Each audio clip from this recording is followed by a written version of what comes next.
So, good afternoon, all the delegates, for joining us today. Today, we have a lecture from Professor S. Shantakumari, who is the president elect for FOGSI for 2021, also a senior consultant at OBGYN and laparoscopic surgeon, Yashoda Hospitals, Somajiguda, Hyderabad.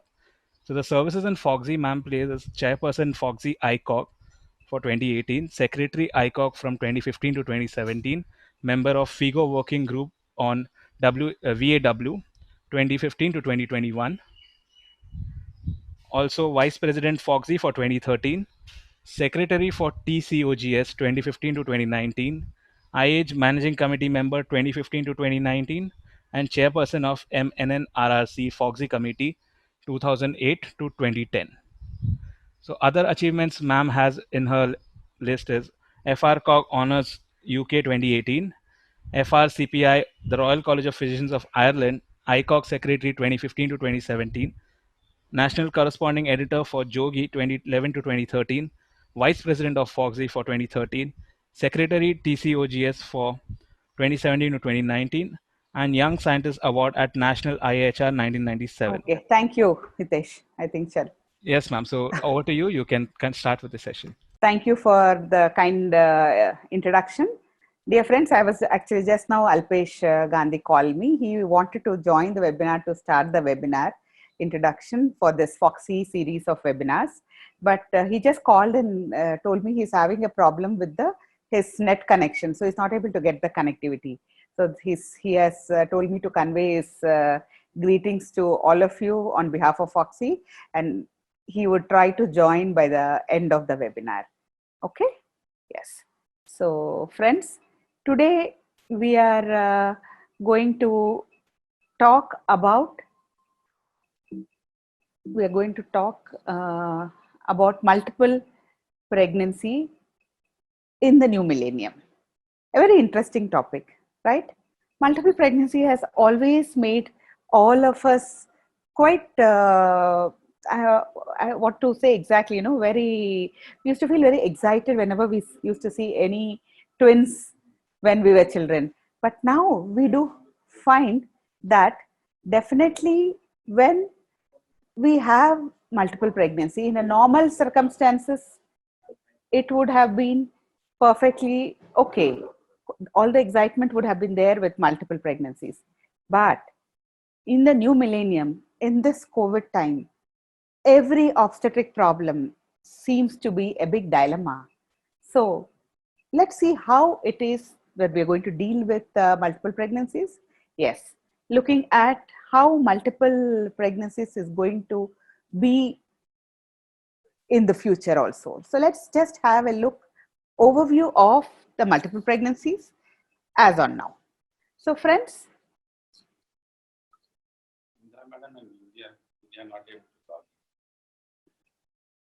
the mechanism of twinning and rising incidence. I think just before I start, I've been getting some messages that people are not able to log in. So can I ask the host to look into it? The system where you can help our delegates to log in. Yes, ma'am. We'll look into it, ma'am. Look into it. Because some people from Hyderabad are putting in the messages. Okay, so ma'am. Friends, send the link to them. So friends, what is it that we're going to look? We need to look at the mechanism of twinning, the rising incidence, the risk factors, the screening for malformation and aneuploidy, the antepartum management, the growth discordance, preterm labor, single intrauterine fetal demise, specific problems of monochorionic twins, labor management, and selective reductions. So when you just go into the history, some of you must have heard about this Helen's law. It was a principle. It was actually only applicable to all the naturally occurring multiple pregnancies. So this was a very old law. According to that principle, 1 in about 89 pregnancies ends in the birth of a twins, triplets once in the 89 square of births, and quadruplets once in cube of 89 births. So many people are wondering, how is this Helen's law possible? But a lot of study went in and they finally found out that this old simple law was actually right. And the twins was the most commonest of all types, which was 95% of all multiple pregnancies. But when you look at the twins, or what is the zygosity? We find the percentage of monozygosity is about 30% and 70% are dizygous. So let's look at this monozygotic. With dizygous, we're not worried because it's absolutely okay and we have got nothing to worry. It's only with the monozygotic that we are worried. Mechanism of twinning. When you look at the DCDA, the monozygotic, when the division occurs between 0 to 4 days and 4 to 8 days, we have got the monochorionic diamniotic. Earlier it is dichorionic diamniotic, later division monochorionic diamniotic, and at 8 to 12 days monochorionic monoamniotic. So again, when you look at the different percentages, even in monozygotic, we have got dichorionic diamniotic 30% incidence, and 65% are monochorionic diamniotic, and monochorionic monoamniotic are 5%, and conjoined twins are less than 0.5%. So that is the differentiation of this monozygous things.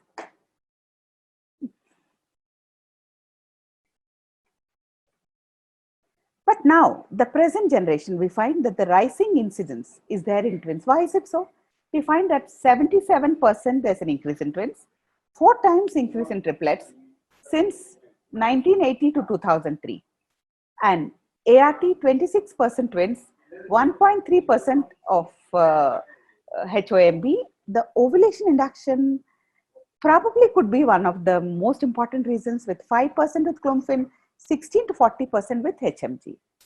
So when you look at the risk factors race, you've got the dizygotic twins, which vary with the ethnicity and racial difference in the FSH, about 1.3 per thousand in Japan to as high as 50 per thousand in the Nigeria. Heredity, we do find that some families have more twins. If the mother is a twin, 1 per 58 birth, versus if the father was a twin, it would have been 1 per 116 births. So association with the chromosome 6 long arm. The maternal age, increasing FSH with age, we find that there's a peak at about 37 years, and as the parity increases, also the chance of multiple pregnancy increases. Occipils, there's a rebound FSH phenomenon, especially the first month after stopping. The nutrition status, more common in large, tall women. And actually, there was an incidence of decrease during the World War II. We really don't know. We'll have to see what happens after this pandemic ends. So friends, the monozygotic twinning is relatively constant, 1 in 250, regardless of the maternal age. Race parity, not dependent on the ovulation. Heredity, although can play a role, there's a 2 to 12-fold increase with the advent of ART.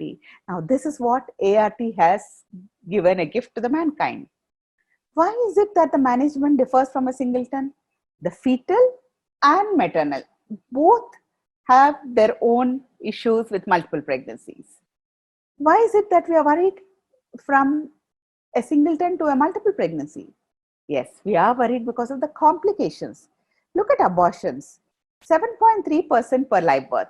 There's an increase in the monochorionic and those with ART pregnancies. More nausea, more vomiting because of the higher serum beta HCG.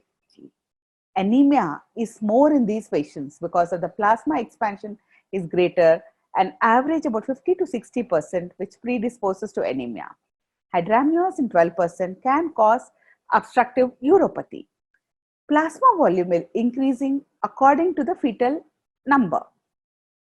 In the second trimester, the preeclampsia and gestational hypertension, this is anti-angiogenic soluble forms like this tyrosine kinase, then increase and decrease in the pro-angiogenic, that is PIGF levels, which may be the cause.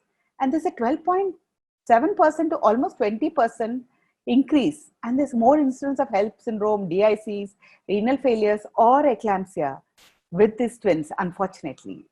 Gestational diabetes, there is an increased incidence. Exactly, we don't know. And preterm labor, yes, this is the biggest problem we are worried about. Probably because of the overstretching of the uterus. We find 60% of twins and 90% of triplets, and virtually all of the quadruplets. Placental abruption, PI, everything. Twins are twice as likely from a singleton pregnancy. The placenta previa, large placental mass, probably because of the increase in ART, we find 40% more than singleton. The acute fatty liver of pregnancy is also 14-fold increase. Yes, the more important problems are increase in postpartum hemorrhage, the pruritic urticarial papules, the intrahepatic cholestasis of pregnancy, which is much higher than in the singleton. Congenital anomalies, 406 per 10,000 twins versus 238 per 10,000 singletons. So 2 times more incidence. So we have to do more frequent monitoring. And low birth weight, 50% of infants have birth weight below 2,500 grams. So when you look at the management algorithm, simple. We have a multiple pregnancy. We need to have information, support, nutritional advice. And the other important is determine the chorionicity. Well, the chorionicity is very, very important because you need to monitor for specific complications. This is what the NICE guidelines told in 2015. So the management algorithm, you need to refer to a tertiary care. If they are monochorionic, monoamniotic twins, in triplets, we have trichorionic, triamniotic, dichorionic, triamniotic, monochorionic, triamniotic. When there is fetal transfusions, when there is fetal anomalies, when there is discordant fetal death. The multiple fetal pregnancy in the new millennium. When you look at the antepartum management, nutrition is the most important point. When we look at any disease, when you look at the present infective state, what is it that everyone is advising? We need to take care of the nutrition because good nutrition will give good immunity to the body. And what is it that we need to advise to our pregnant women now? In this crisis, we need to tell them that they have to have good nutrition, full of fresh fruits, fresh vegetables, which will have a lot of vitamins, minerals, which will boost the immunity. Of course, the calories, 3,000 kilocalories per day. And the iron, yes, because these have more chance of anemias. Calcium requirement is more, 2,000 to 2,500 milligram calcium per day, and about 1,000 international units of vitamin D. And postpartum, excess maternal caloric intake of 1,200 to 1,500 kilocalories per day. So why is it that an early ultrasound at 11 to 13 plus 16 weeks to the before 14th week is important? One, gestational age we know is more accurate with only plus or minus 5 to 7 days. The number of gestation sac fetuses, the position, the left and right or upper and lower. Chorionicity is the most important. The lambda sign will be very important in dichorionic diamniotic. The T sign, which is in the monochorionic diamniotic. The membrane thickness is more than 2 mm in the dichorionicity. Nuchal translucency, screening for aneuploidy, more than 95th percentile, risk of twin-to-twin transmission syndrome, early fetal death, selective IUGR, and the vanishing twin, spontaneous reduction of one embryo or fetus in a twin pregnancy during the first trimester. Now, early ultrasound is very important. Why? Because the risk of complication varies with chorionicity.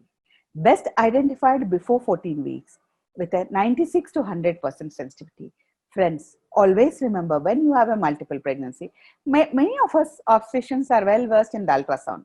We are maybe doing our own ultrasound, but remember, you have multiple pregnancy, always send your patient to a fetal medicine specialist because they, day in and day out, they'll be doing only this and they would be better equipped with better skills to pick up the chorionicity, which is very vital. So please send them at this before 14 weeks so that the early chorionicity would be established and that will give you peace of mind on your management.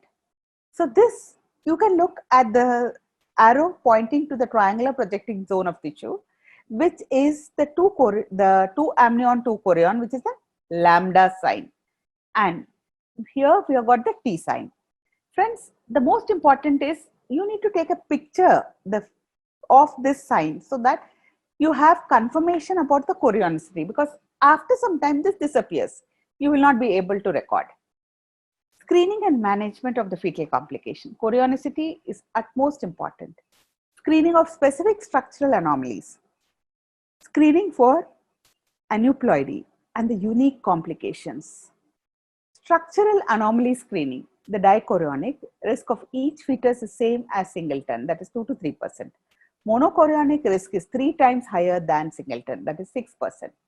Unequal distribution of cell mass or cleavage. The vascular events in early embryogenesis. Structural anomaly screening, neural tube defects, the brain lesions, the facial clefts, the gastrointestinal defects, the anti-abdominal wall defects, the cardiac anomalies. Remember friends, 2.3% of monochorionic, that is 4 times that of a general population. That is the reason you have to do a fetal cardiac anomaly test, which is very, very vital in your screening of multiple pregnancy. Detailed fetal echocardiograph is the most important advice. Then, coming to the zygosity is more important than chorionicity in aneuploidy screening.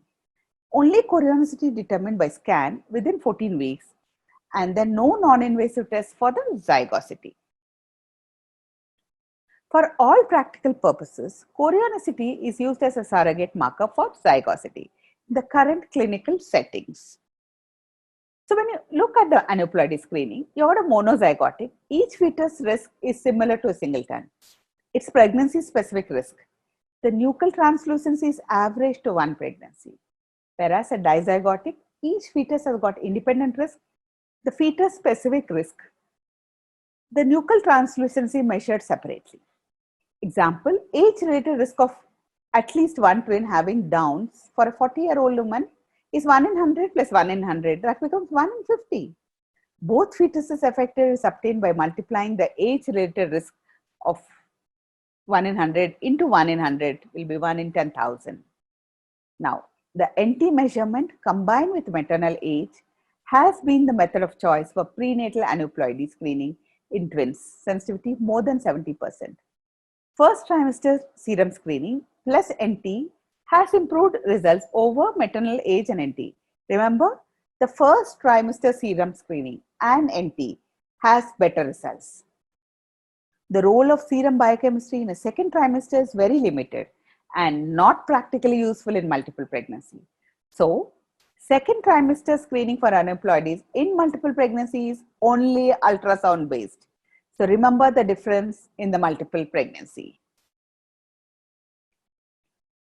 Now we have the emerging role of the non-invasive prenatal testing, which has got limitations are there, but good non-predictive value.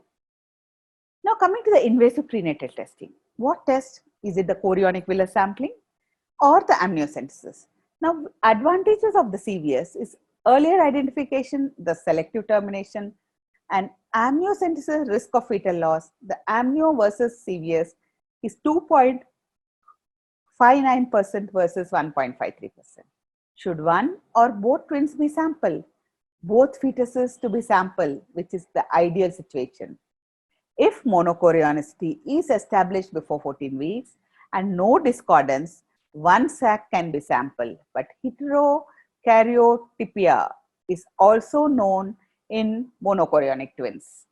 That is the reason why your chorionicity is very, very vital. So please do not forget to get a second opinion scan done by a fetal medicine specialist. Common fetal complications, growth discordance, preterm birth, single intrauterine fetal demise, complications specific to the monochorionic twins.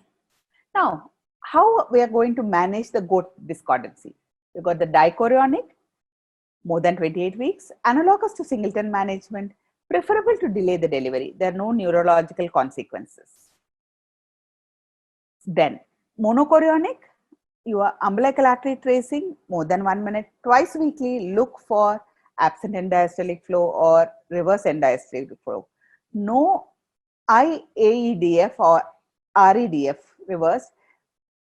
Follow up with ultrasound with the biophysical profile, umbilical artery Doppler, AFI twice weekly. And AFI with MVP less than 2, one pocket which has less than 2 centimeter, or there's a reverse end diastolic flow. then admit course of antenatal steroids, the NST biweekly, and decide about cesarean. Here, you don't see all the 4 pockets. You look at each single pocket. If you don't have one single pocket, which is more than 2, be very alert. Whereas those monochorionic, which had twice weekly, if you find there is this absent endostelic flow, reverse endostelic flow, that is type 3, maximum chances of perinatal morbidity. You have to explain, you have to admit and monitor very intensively, and probably do an elective cesarean section at 32 weeks. Now, growth discordance, options in a monochorionic twins. The selective feticide by cord occlusion, considered prior to the viability, less than 28 weeks. Maximum survival rate is 90% when anhydramnios, persistent AEDF, REDF, and arrest of growth over a 3-week observation period prior to viability. Selective laser photocoagulation vascular anastomosis unlinks the anastomosis. When the most important is, you're so worried when you have a single intrauterine fetal demise. Many of you would have actually had this dilemma. What is it I can do when I have a single intrauterine fetal demise? We will have to look at the complications. The death of a co-twin, the neurological sequelae in 26% of the monochorionic, and risk of preterm delivery. The odds of death 6 times higher in monochorionic after 20 weeks compared to a dichorionic. The thromboplastin theory, passage of thrombotic material from the dead fetus to the surviving twins.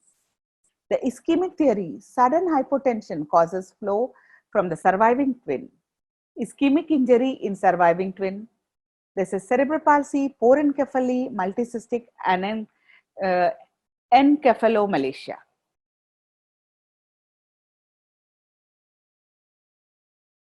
Death of one twin, antenatal steroid cover, magnesium sulfate for neuroprotection. Usually labor starts in more than 90% within 3 weeks. Dichorionic diamniotic, delay till minimum of 34 weeks up to 37 weeks maximum by doing a weekly following up with the BPP, NST, serial growth monitor. We have a monochorionic diamniotic, weekly serial ultrasound and MRI after 3 weeks. You have a monochorionic monoamniotic less than 28 weeks. You have to admit intensive monitoring. More than 8 weeks, please deliver. Whereas in the monochorionic diamniotic, if there is MRI after 3 weeks, there is no damage. If neural damage is present, consider feticide if available. That is very, very important.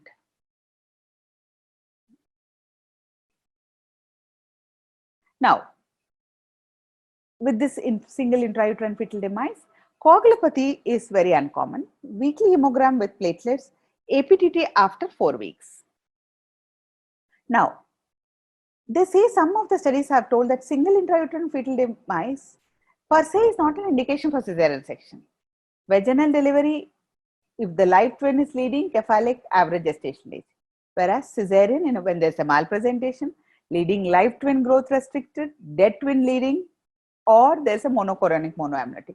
These are guidelines, but I can understand the stress as an obstetrician if we would have had whether we would like to go ahead and give a vaginal delivery. Probably. So these cases, the incidence of cesarean section will be more than the vaginal deliveries. So, impending death of one fetus, delivery may be the best option for compromised fetus, monochorionic or diamniotic. Once one fetus dies in a monochorionic pair, even immediate termination cannot prevent the neurologic damage that has already been done. So this is beyond our control. Now, the other most important is the preterm birth. We know, friends, there have been so many interventions. As soon as pregnancy was confirmed, multiple pregnancy, bed rest, the mother-in-law also sometimes would have told, yes, bed rest along with the mother. But there are no significant effects. The home uterine artery monitoring, there were no significant effect. Tocolytic therapy did not work. Progesterone, many studies have shown there were no significant effect. But there are some of the many studies which are coming up now which are showing that probably vaginal progesterone is also helping in these patients. Prophylactic cerclage has no place and vaginal pessary is not proven.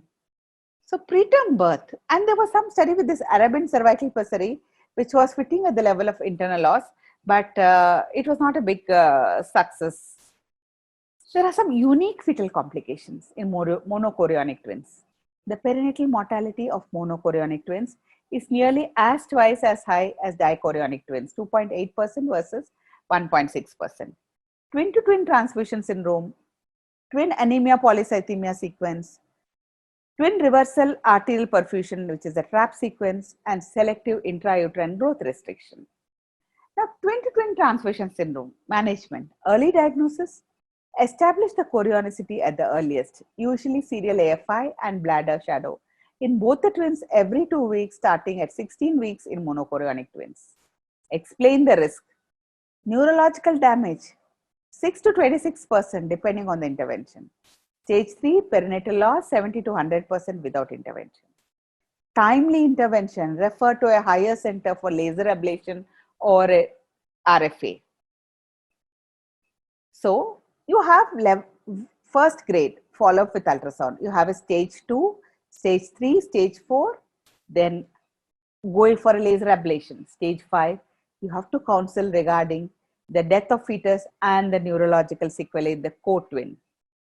Now, the expected management, fetoscopic laser ablation of vascular anastomosis. Amnio reduction, not therapeutic, palliative, with very limited role and with potential complications. Looking at the laser ablation for this twin to twin transfusion syndrome, highly effective for 2, 3, 4 stages.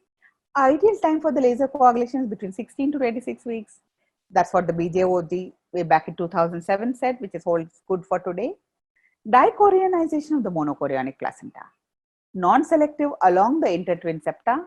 Selective widely practiced all visibly communicating vessels. Hyperselective only causative anastomosis. The sequential selective is laser ablation of AV from donor to recipient. This is a very simple picture of the placenta. Even I could make out when I saw it that there has been coagulation done. See, you can see how there's a differentiation. This is post-laser coagulation picture. So, laser ablation of the TTTS. Laser coagulation versus the amnio reduction, the urofetus. There was a higher mean gestational age at delivery, 33 weeks versus the 29 weeks. Higher survival of one fetus, 76% versus 56%. Higher likelihood of being free of neurological complication. This was in the urofetus trial. And endoscopic laser coagulation of the anastomotic vessel should be considered in the treatment of all stages of the twin to twin transfusion syndrome. Now, let's look at the twin anemia polycythemia sequence. Significant hemoglobin difference between the donor and the recipient twins without the discrepancies in amniotic fluid. The MC is 3 to 5% gestation. Spontaneous twin TAPS is usually after 26 weeks and iatrogenic TAPS developed within 5 weeks of laser. Monitor the middle cerebral artery, peak systolic volume and intrauterine transfusion treatment. Simple follow-up, anemia and dolor when the middle cerebral artery peak systolic volume is more than 1.5 MOM and polycythemia in the recipient of middle cerebral artery PSV is less than 1 MOM. Postnatal intertwin hemoglobin difference is over 8 grams.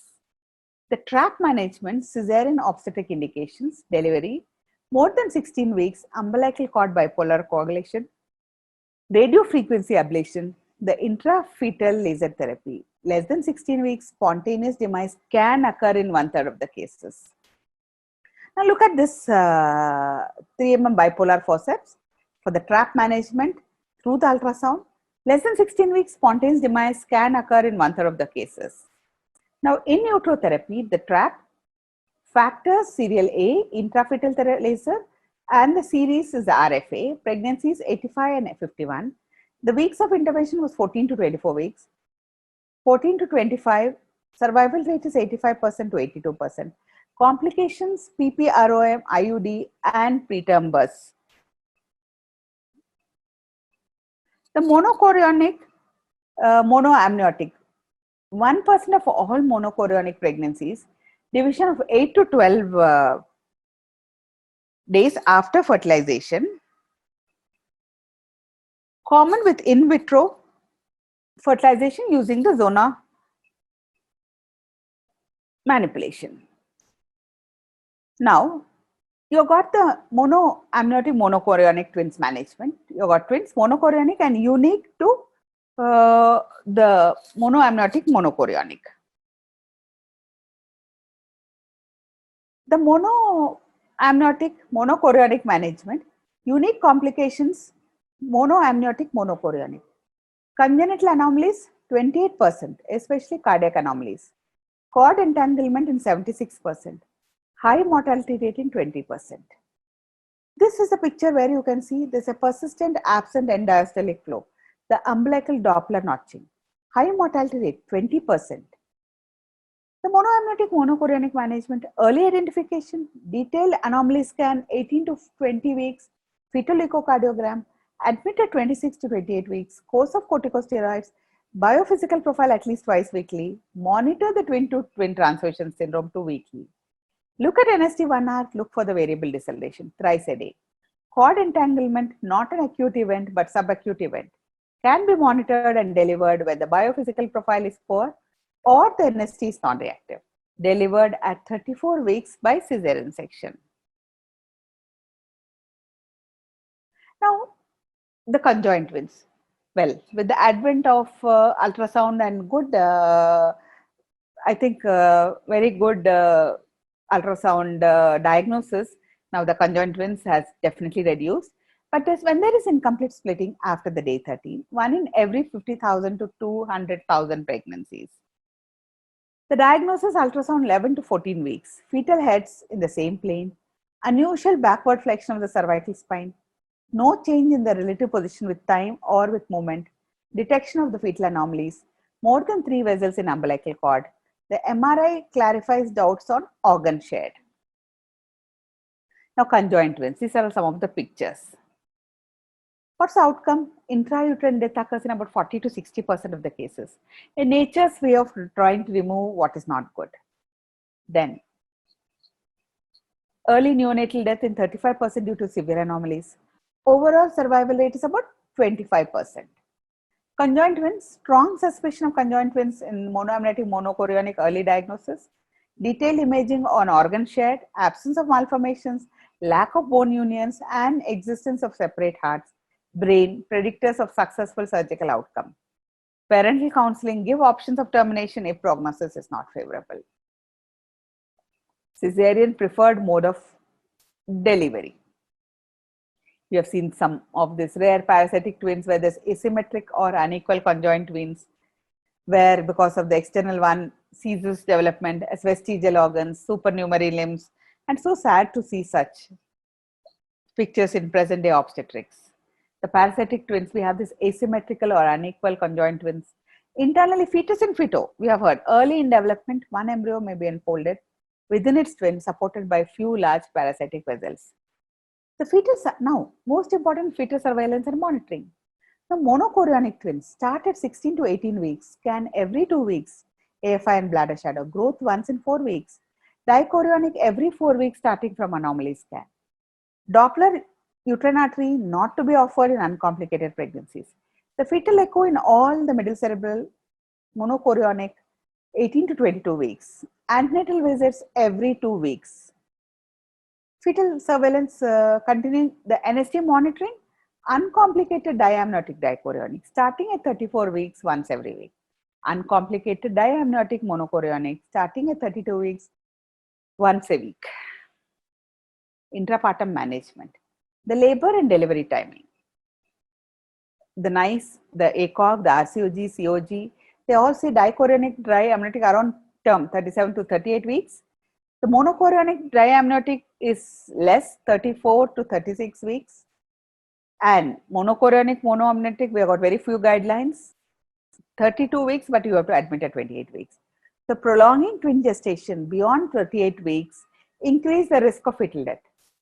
Beyond 40 weeks, traditionally considered post-term offer corticosteroids to the monochorionic diamniotic, monochorionic monoamniotic twins. Now coming to the labor and delivery management, skilled obstetrician, anesthetic team, pediatric team, IV access established, blood sent for grouping, cross-matching. We should have done all that, continuous double CTG, assess the fetal part. The first is cephalic, first non-vertex, cesarean section. Elective CS, middle cerebral, middle monochorionic, monoamniotic twins, conjoined twins, higher order gestations. Now, first twin is cephalic more than 1500 grams. Emergency cesarean facilities, if they're available, then go ahead for trial of labor. Second cephalic 40%, second non-vertex 32%. Breech, then breech extraction, external cephalic version. Emergency cesarean for cord prolapse or abruption or contracted cervix. That has got a poorest prognosis. Whereas first twin cephalic is less than 1500 grams, ideal go for cesarean section. Now, normal situations, earlier, what we would have managed labor and delivery, labor analgesic, epidural, advantage of extension, if there is a internal podalic version needed. Delivery of the second twin, do not give prophylactic oxytocin, comethazine after the first prostaglandins after the first baby, continuous CTG, check for the presenting part, start the oxytocin infusion if contraction is not effective. Gentle fundal pressure, less than 30-minute twin to twin delivery interval, best perinatal outcome.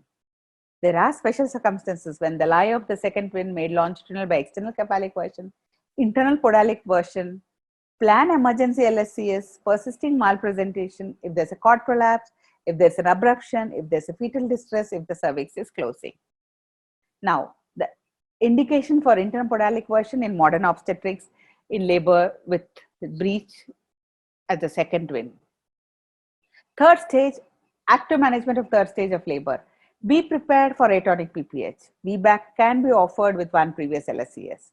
Selective reduction or termination, fetal reduction, early pregnancy intervention, improve the survival of remaining fetus. Fetal termination, late intervention, specific fetus termination because of structure genetic anomalies. Now, rational is 11 to 13 weeks is the selective reduction because most spontaneous abortion would have already occurred. Detailed survey including NT can be done, determination of the chorionicity, which is at most important, and technically easy, and chance of aborting entire fetus is less.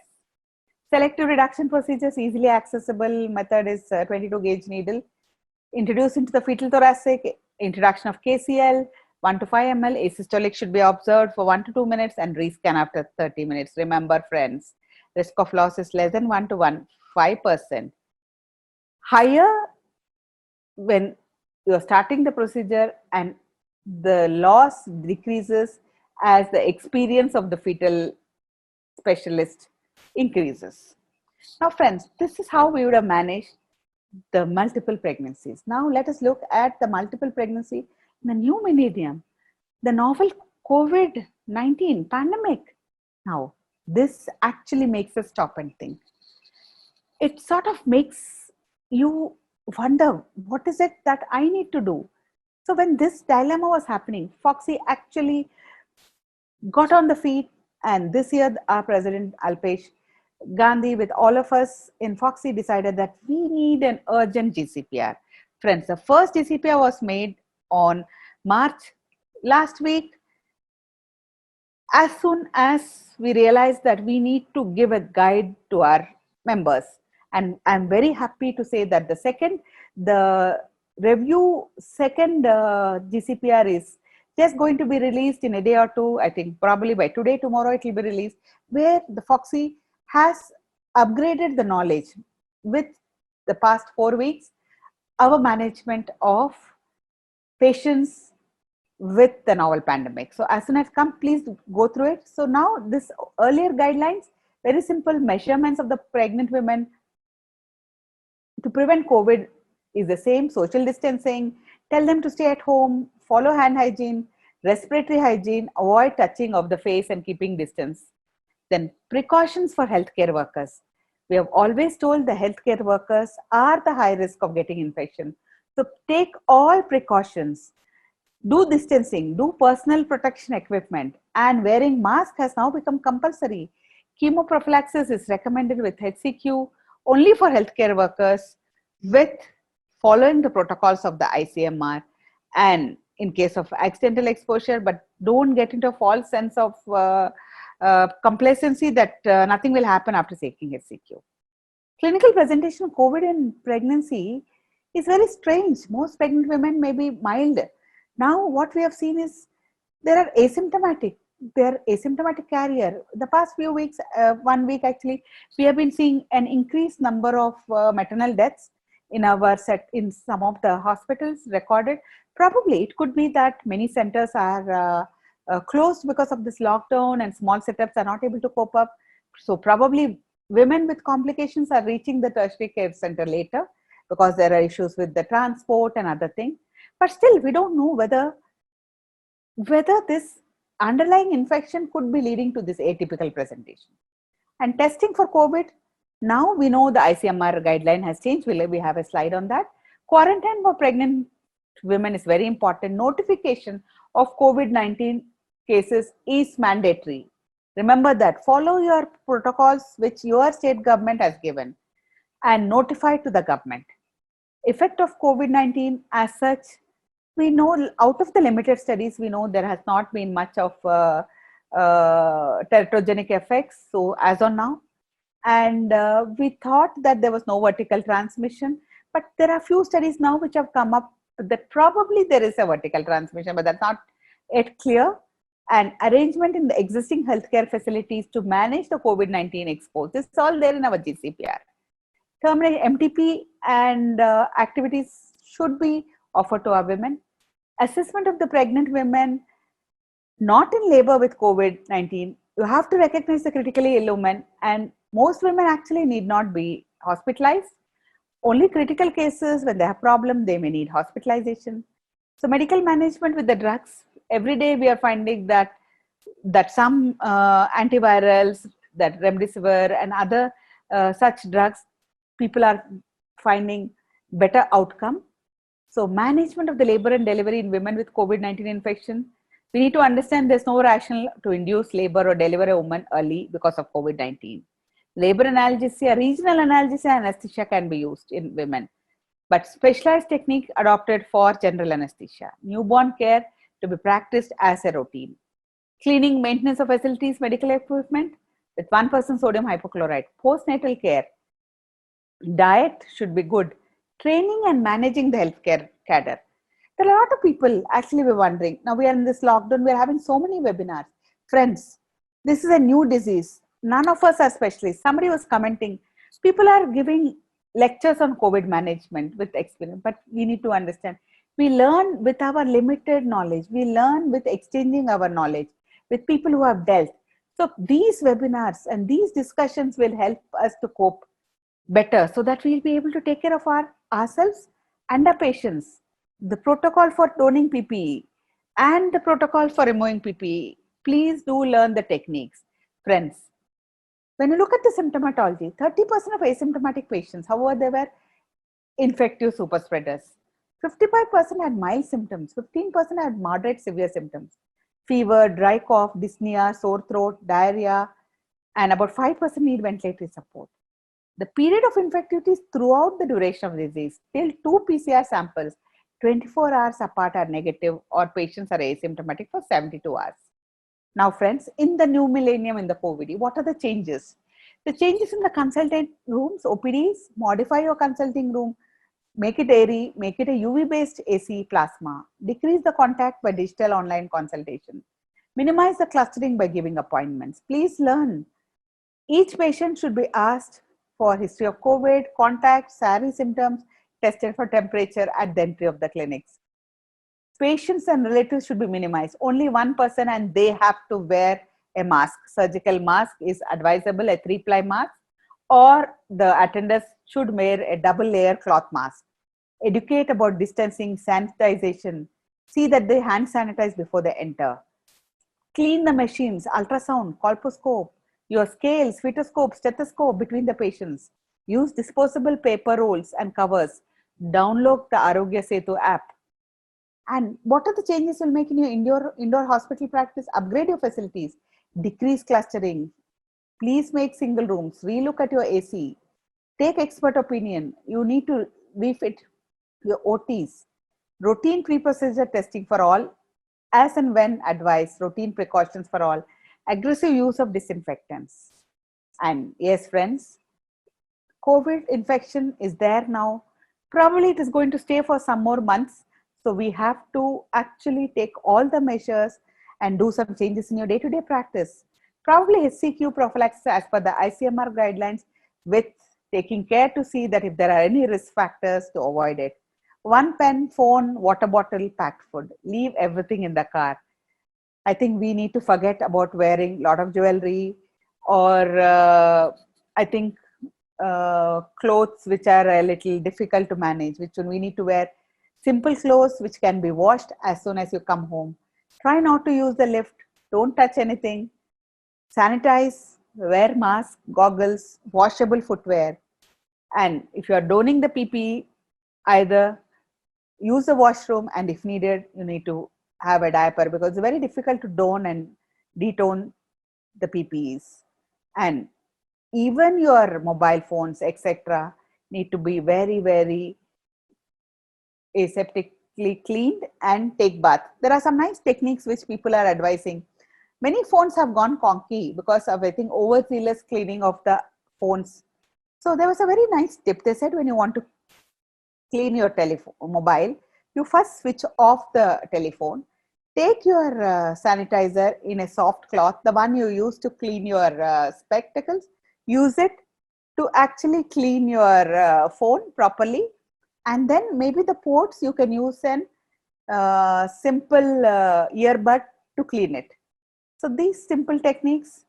And then now coming to multiple pregnancy, friends, there has been an increase in the incidence of preterm labors and preterm PROM in the infected patients, or sometimes even the aseptic. So probably now in the coming few weeks, we may be able to actually analyze these cases and come to an diagnosis how this COVID infections is increasing the preterm PROMs. So when you have multiple pregnancies, you are very keen to give antenatal steroids, because steroids are recommended for enhancing fetal lung maturity. But friends, in COVID-19 infection, glucocorticoids have been associated with an increased risk of mortality in patients with influenza and delayed viral clearance. So we have to be a little careful. Though now studies are showing that steroids are used for management of COVID, but the use of steroids has to be individualized and after discussing with the patient and her family. Tocolytics, multiple pregnancies, if they're going to preterm, you are tempted to use tocolysis. In women presenting in preterm labor, tocolysis is contraindicated because we know that the pulmonary involvement, the beta mimetic agents should be avoided. So be very careful when you have your multiple pregnancy. Now let us look at the guidelines. Many of us have different ideas. The ICMR on 20th of April came with a guideline strategy for COVID-19 testing for pregnant women. In India, testing for pregnant women should be done as per ICMR. The pregnant women residing in cluster, containment area, or in large migration gatherings, or evacuees in center from hotspots, district presenting in labor, or likely to deliver next 5 days should be tested even in asymptomatic. Asymptomatic pregnant women should be tested in the health facilities where they were expected to deliver, and all arrangements should be made to collect and transfer the samples to tested facilities. But remember, patients should not be referred for lack of testing facility. This was the ICMR guideline. But in the present scenario, remember, different states have different approaches. We don't have enough testing kits. We don't have enough facilities to do universal screening. This may change in the coming years. For example, our government in Telangana, we are very keen to save all lives. But looking at right now, we have not given the okay to do an universal testing of all the pregnant women. Probably down the line, 2-3 weeks or 4 weeks down, depending on the kids, depending on the scenario, we may actually move to the testing. So actually follow the guideline of your local government. And timing of the delivery should not be altered on the basis of the COVID-19 infection. The presence of infection is not an indication to induce or labor or deliver the woman. Where delivery may be indicated to relieve the extra metabolic pulmonary load you may have to do, you have to individualize your patients. Now, treatment for COVID positive pregnant women, isolation to mild to moderate disease, admission for those women needing oxygen support. And unlike flu, fortunately, we thought that unless there are comorbid conditions like blood pressure and diabetes, the patients were better, but we have found that there is an increase in preterm birth. But nowadays, past 2 days, we have been finding some atypical presentations in women. They don't have any comorbidities, but they're landing up with complications. So we need to actually analyze these patients and then come to a consensus. And if the patient develops in the first and second trimester, please don't worry. Follow the local protocols, follow the same guidelines, and they will usually come out much before they go into labor. Now, labor triaging for COVID-19. Women should actually, with all your pregnant patients, tell them to call you and your hospital, the maternity unit, about the arrival. If they call and tell doctor or the hospital, tell we are having this problem, we are coming, that will give the healthcare workers time to prepare in triage and don the PPE. She should be met with appropriately donned PPE at reception itself. Reception, you need to triage in the same room, which is used for admission in the labor delivery. And this should be a room with a negative pressure, ideally, but everywhere it's not possible. Keep the room free from unnecessary items. Please empty your room. Don't have any decorations and all. Your OPD should be bland. No extra chairs, no ornaments. Put away all your mementos, everything under lock and key. Keep it empty. There should be restriction number of attendants. Only allow one person, one companion. Taking all the universal precautions. Presence of infection is not an indication for inducing labor. We have no, or delivering the women by C-section, but cesarean section has to be done for a severely ill patient, may be done. Avoid tocolytics. Then PPE must for all. Less number of personnel and birth attendants. Now, what is this PPE? It's a body suit, 3 layers, protective glasses with cap or face shield, the N95 respiratory mask, 2 layers of gloves, boots with boot covers.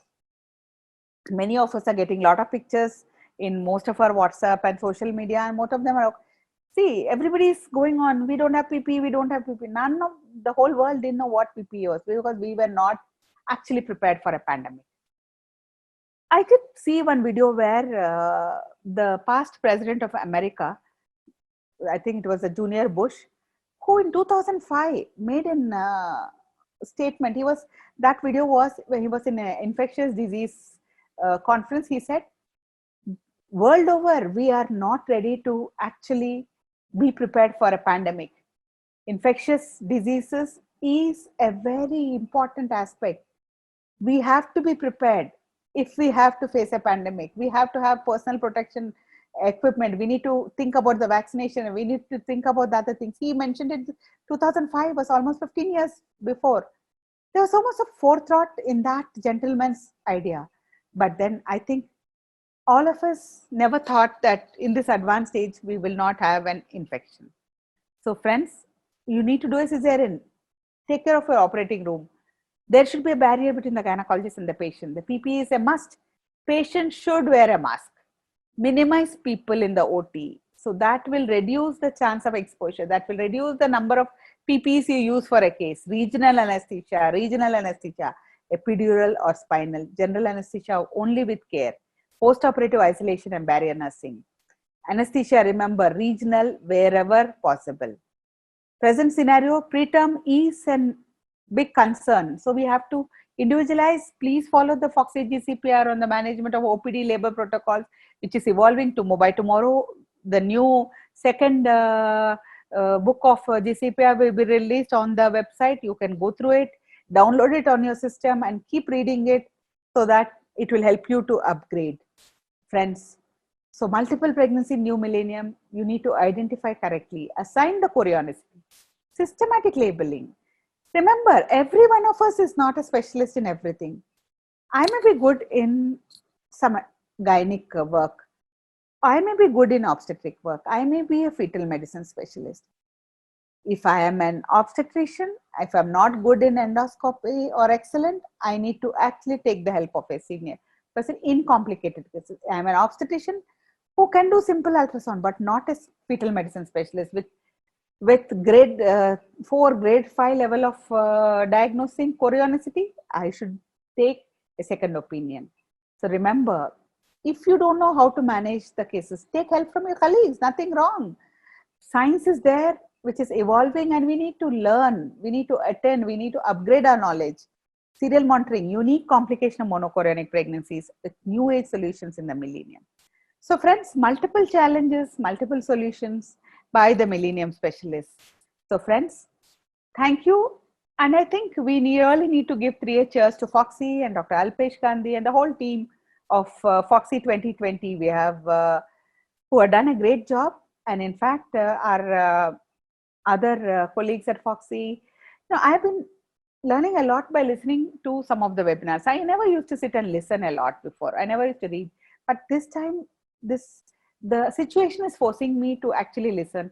And sometimes when I attend these webinars, I have been hearing Rishikesh Pai, Nandita Palshetkar, Alpesh, Jaideep Malhotra, Narendra Malhotra sir, and some so many points. Narendra Malhotra sir actually was talking about how you need to take care of your antenatal care, how you need to look at your labor room, how you need to look at your OT, and these points which will help us to actually meet the challenges by becoming the COVID Millennium Specialists. Friends, please update your knowledge to meet the challenges till we become a COVID-free society. Thank you.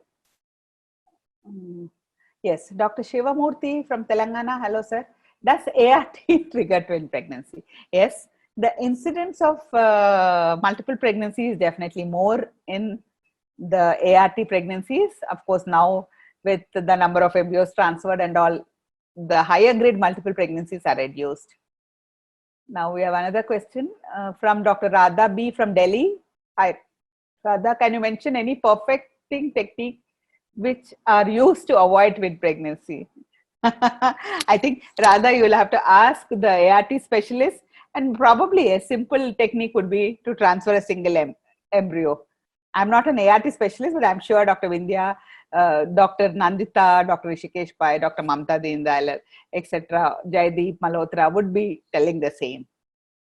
You can look up at the ISAR guidelines. They will give you the techniques, perfect techniques, which you can use to avoid twin pregnancy. Now we have got a question from Ludhiana, Dr. Hriday Singh. Hello, Dr. Hriday. Can you elaborate some tertiary cares to be taken in brief? I think I did talk about the tertiary cares systems. See, whenever, first and foremost, I've told you that that less than 14 weeks, you need to have a second opinion by a specialist who can actually tell you how to ascertain or assign your patient the chorionicity, which is very important. And once you know the chorionicity, it becomes easier which are the patients which require more care than the other cases. Now, Tripti Sound from Kolkata, twin to twin transfusion syndrome. When do the changes of this? I think we have mentioned, Tripti, you have seen how the twin to twin transfusion syndrome takes place and how I've shown you all that laser and everything. Then Dr. Aishwarya from Guntur, can you explain some of the neural tube defects that occur? What is it that exactly you want? See, we do understand that the neural tube defects, all the congenital anomalies are more in multiple pregnancies. So it's very difficult. We don't know whether what is the exact cause for the increased congenital anomalies in the multiple pregnancy, whether all this, whether there's a genetic or any other underlying cause. That is the reason why we have to do more specific targeted screening. We need to do more intensive screening of these patients so that we can pick them up. Mr. R.M. Javed from Hyderabad. Oh, good. Some more uses of chorionicity. See, basically the chorionicity, when you see, depending on the chorionicity, you will be able to know which are the patients which need more care. The monochorionic, monoamniotic, those. If you have a dichorionicity, lesser, you don't need to worry so much as the monochorionicity. So more stress. That is why the T sign and the lambda sign very important at less than 14 weeks. So when you have the chorionicity, you know this is a category which needs more frequent monitoring, more careful monitoring, so that we can pick up the cases. Yes, Dr. Pushpa Kumari from Mangalore. Hi, Pushpa.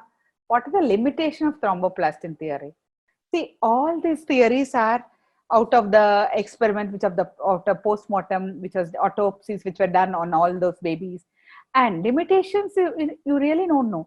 See, actually, when you look back at my slides, you've seen how that probably that when there is one single fetal demise, again, depending on the chorionicity, the risk factor is there. That's why in some of the cases where even if you intervene, you may not be able to actually prevent 100% the neurological manifestation. Dr. Ashutosh Jha, Katiyar, if one fetus dies at 28 weeks in twin pregnancy, what to do? Dr. Ashutosh, I have told you how, depending on the chorionicity, you have to monitor. If you remember, I'm sure you would have understood, because very specifically, if you want me to go back to the screen, see, when you see this, where establishing of the chorionicity is important, and how with level 1 follow with ultrasound, whereas 2, 3, 4 laser ablation, stage 5 consult regarding the death. Then this is a laser ablation where I've very specifically shown you all the way this thing, how it is done. And then in the management single fetal device, we have to go. I think I went very back. I'm sorry, somewhere it's gone. I think it's later I can show him that. I can stop the share. So there was I've given a very good picture of how at which chorionicity beyond how many weeks you can follow up the patient. Now, Dr. Alpana Rajput from Rath, what tests we should do for screening for anomalies in triplet pregnancies? This also very specifically I have shown you that you remember that the earlier first trimester, the NT and the biochemical markers in the first trimester. In the later part, it is the ultrasound screening which has more value than the biochemical screening for a triplet pregnancy. So earlier, the first trimester biochemical screening with NT is better, and as they advance, the later part is more the ultrasound screening for anomalies in a triplet pregnancy. Now, why cerclage is not given in now? Many studies have shown that cerclage is not going to help us much, because a lot of studies have shown that mandatory cerclage is not necessary in most of the twin pregnancies. I think we have covered most of the questions. I think they have asked before hearing the presentation, because almost everything was covered in the presentation. Yes. Okay, going up. So next, Sindhumati from Chennai. Hi, Sindhu. During this pandemic, should we have to do our regular growth scans now? See, even the Foxy and the FIGO have given a guideline on this when to do scan. They said in this acute phase of the pandemic, they said the minimum 3 scans we are doing. One is at the NT scan at 12 weeks, the other one is at 20 weeks, less than 20 weeks, and the third scan at about 32 weeks. These are the mandatory 3 scans. So as the pandemic flattens, and then you can do your regular growth scan. Those patients who have some IUGR, some other problem, then you need to do it. Otherwise, general normal patients, please do this minimum. You minimize the number of exposures of the patient coming to the hospital, and exposure of the healthcare personnel, us also, to the patients. Now, another question Sindhumati is asking, does the incidence of preeclampsia is the same in a natural pregnancy, in a pregnancy following ART? Lot of studies have shown that probably some of the pregnancies following the ART procedures are more high risk. See, usually what we find are the women who undergo ART are the older women who have some problems. So they have an inherent risk of having more incidence of some of the complications like PIH or gestational diabetes or the other such issues. So definitely, yes, preeclampsia incidence is maybe sometimes more in women who are having pregnancy following ARTs. Now, Shruti Singh from Lucknow. Hi, Shruti. Management to be done in preterm pain. Preterm pain, tell them to take rest. Probably preterm, there are now, previously there were a lot of studies which said that progestogens have no role in preterm. But then I did mention that there are some studies which have come up and which have told actually that probably progestogens also have a role even in multiple pregnancy. So in this pandemic time, sometimes now we don't have anything to offer, advise them bed rest for some time, not absolute bed rest, with some progestogens. Sindhumati, is it mandatory to do a fetal echo even if target scan shows no? Yes, the incidence of cardiac anomalies is very high, Sindhu, in the multiple pregnancy. So you have to do a fetal echo even after your target scan was okay at about 22 to 24 weeks. Please do it and get it done by a specialist who can do a good fetal medicine or a cardiologist who's good in the fetal cardiac echo. Now, Ritu Sharma, when is Foxy going to recommend universal screening for pregnant women? Actually, Ritu, on the 25th of March, Dr. Alpesh Gandhi and I, both of us were in the video conferencing with the Prime Minister, and Dr. Alpesh did speak. That time itself, we did talk about Foxy, about recommending universal screening for pregnant patients for going to deliver in the last. But you need to understand that this disease is a new one, and we are very lucky we are doing much better globally than many other countries. But we have to understand that we don't have enough kits as on now. That is why probably now we are going to shift into this Swachh Bharat, that is make in India, made by India. So hopefully by the end of this month, we will be having more number of kits. Actually, some of the, I've heard the PMO office has given okay go to some of the local manufacturing agents. So soon we may be having more test kits, and we may be in a position to do universal screening for pregnant patients for going to deliver, because this is very vital for healthcare professionals, for us obstetrician gynecologists. I am very, very selfish because I want to safeguard every member of my Foxy. But then the present scenario, that is why some of the governments are, because of the situation, see, we are not in a position to advocate universal testing. We don't have that many kits. That is why even my own state, we are not offering universal screening, and only to women who come with a history of contact or who have history of SARI or history of symptoms. So those are the women whom we are actually restricting our testing to. So friends, remember, be it multiple pregnancy, be it any obstetric or gynec problem, in the present scenario, please remember you will have to manage keeping in account the guidelines for managing any case, with taking precautions to prevent the transmissions of this COVID-19, to safeguard yourself and your patient. So that is very important, how you actually look at your practice, how you're changing your practice. For few months, yes, we have to be very careful. For maybe an year, we have to be careful using all the precautions. But then by then, hopefully we may be getting a vaccine, we may be getting a cure, then everything will get streamlined. But by then, I think now is slowly the issue, I think telemedicine, video conferencing, all these virtual consultations may be increasing more than direct patient to patient contact. So let's keep ourselves abreast with the latest method of management in the present scenario. Thank you very much. So thank you very much. Thank you, Hitesh and Doc Mode. And thank you to all the delegates for joining. See you all in the next webinar. All the best. Take care.